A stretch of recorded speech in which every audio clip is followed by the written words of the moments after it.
Bonjour mes amis. Voilà, donc 2023, que le Seigneur nous fasse encore beaucoup de bien. 2023, année 2. 2022, année 2. 2020, 2018, 2001. Toutes ces belles déclarations, je suis d'accord avec. Alors, ici, j'aimerais bien, comme les Écritures nous disent, bien sûr, hein, que la vie et la mort sont au pouvoir de la langue. Donc, nous devons savoir ce que nous déclarons. Si, au courant de l'année ou au courant de la journée ou au quotidien, notre vie, notre bouche confesse le mensonge, la haine, toutes sortes de mauvaises choses, alors à la fin de l'année, on peut beau venir proclamer 2022, 2023, année 2, cela n'aboutira à rien.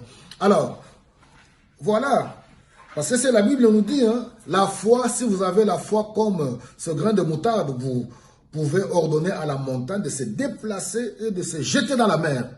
Cela est vrai, mais si seulement nous avons une discipline.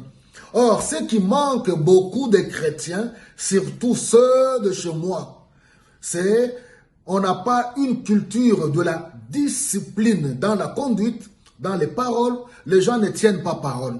Alors, vous pensez que lorsqu'on est moins sérieux, ou on n'est pas du tout sérieux dans des petites choses, les paroles qu'on pourra confesser ou proclamer n'aboutiront à rien. Alors, Ésaïe chapitre 61, verset 1 à 2, et dans Luc 4, 18 et 19, c'est le Seigneur qui entre dans la synagogue et on lui donne le rouleau. Il dit, « L'Esprit du Seigneur est sur moi, il m'a consacré pour apporter la bonne nouvelle aux pauvres.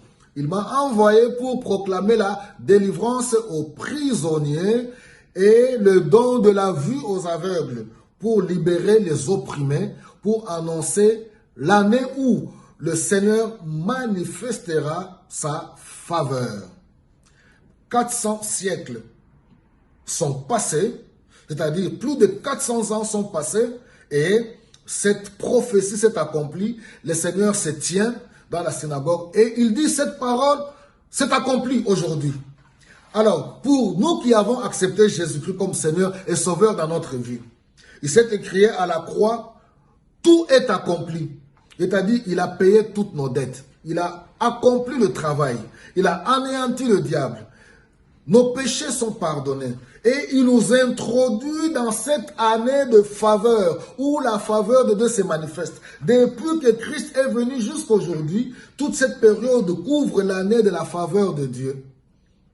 Le temps de la fin, depuis que Christ est venu jusqu'à aujourd'hui, dans le salut, quand tu as accepté Jésus-Christ comme Seigneur et Sauveur, tu es entré dans cette saison, dans cette période, dans cette ère, dans cette année de la faveur de Dieu. Un jour est comme 1000 ans pour le Seigneur, 1000 ans sont comme un jour. Je ne suis pas contre les déclarations de année de la percée, année de la transformation, année de la, de la prospérité, tout ce que nous voulons. Mais nous devons savoir que nous avons toutes ces choses en nous.